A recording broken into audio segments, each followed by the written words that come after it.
মঙ্গলবার দুপুরে শহরের রাস্তায় শোনা গেল ক্ষোভের স্লোগান, হাতে ব্যানার, মুখে প্রতিবাদের ডাক। মিছিল করে জেলা প্রাথমিক শিক্ষা সংসদের দপ্তরে পৌঁছলেন প্রাথমিক চাকরি প্রার্থীরা। তাদের অভিযোগ, 2022 সালে ঘোষিত 50,000 প্রাথমিক শিক্ষক নিয়োগের বিজ্ঞপ্তি এখনো কার্যকর হয়নি। 3 বছর কেটে গেলেও নিয়োগ প্রক্রিয়া শুরু না হওয়ায় হতাশা ও ক্ষোভে ফুঁসছেন চাকরি প্রার্থীরা। ডেপুটেশন জমা দিতে গিয়েই তারা স্পষ্ট জানিয়ে দেন, আর দেরি নয়, অবিলম্বে নিয়োগ প্রক্রিয়া শুরু করতে হবে, না হলে আগামী দিনে আরো বৃহত্তর আন্দোলনে নামবেন তারা। চাকরি প্রার্থীদের অভিযোগ, দীর্ঘ প্রতীক্ষার পরও সমাধান মিলছে না, ভবিষ্যৎ অনিশ্চিত হয়ে পড়েছে, তাই বাধ্য হয়ে পথে নেমেছেন তারা। বালুরঘাটের এই আন্দোলন এখন নতুন প্রশ্ন তুলছে, কবে মিলবে সমাধান, আর কতদিন অপেক্ষা করতে হবে চাকরি প্রার্থীদের? আমরা সেই 2022 সালে টেট পাস করেছি, 2017 পর 2022 সালে টেট হয়েছে, তারপরে এখন চলছে 25 সাল।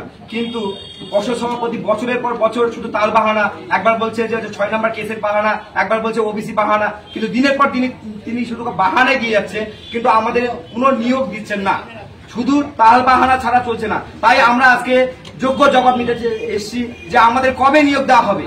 সে সামনে ভোট, গত বছর মাননীয় মুখ্যমন্ত্রী মঞ্চে দাঁড়িয়ে বলেছিলেন যে 1 লক্ষ শিক্ষকদের শূন্যপদ রয়েছে, কিন্তু এখনো পর্যন্ত আমরা 22 টেট পাসরা বসে আছি এখন রাস্তায়। তাহলে কেন আমরা বসে থাকবো?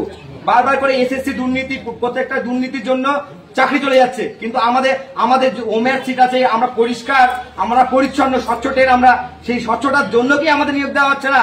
যে তারা কোন রকম ভাবে ঘাপলা করতে পারছে না, সেই জন্য কি আমাদের নিয়োগটা হচ্ছে না?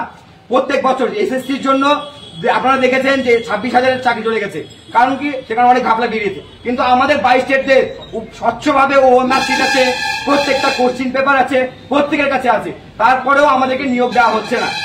এছাড়াও আপনারা দেখতে পারবেন যে আমার কাছে একটা তথ্য রয়েছে, আমাদের দক্ষিণ দিনাজপুর তথা গোটা যদি রাজ্যের কথা বলা যায়, 2215টা স্কুল বন্ধ হয়ে গেছে। এটা কি কোন রকমের শিক্ষাকে চালাকি যে একমাত্র সবকিছু বেসরকারীকরণের দিকে তিনি নিয়ে যাচ্ছেন? 2215টা স্কুল কেন বন্ধ হবে? তাহলে নিশ্চয়ই শিক্ষকের অভাব, পরিকাঠামোর অভাব। যেখানে আমরা 22 স্টেটটা পাশ করে রয়েছি, সেখানে আমাদের নিয়োগ দেওয়া হচ্ছে না, অথচ 2215টা স্কুল কি করে বন্ধ হয়? কি করে? তাহলে bureau report, Dinajpur digital. North বেঙ্গলের সেরা সুপার স্পেশালিটি হাসপাতাল জীবন রেখা, অভিজ্ঞ ডাক্তার, আধুনিক lab, 24x7 emergency services, neurology, cardiology, orthopaedics, gastro, দন্ত ও চোখের চিকিৎসা একসাথে, আইসিইউ, এনআইসিইউ এবং এনএবিএল অ্যাক্রেডিটেড প্যাথোলজি ল্যাব। জীবন রেখা হসপিটাল। আপনার জরুরি মুহূর্তে অ্যাম্বুলেন্স পৌঁছবে ঠিক সময়েই। কল করুন 83730 66655।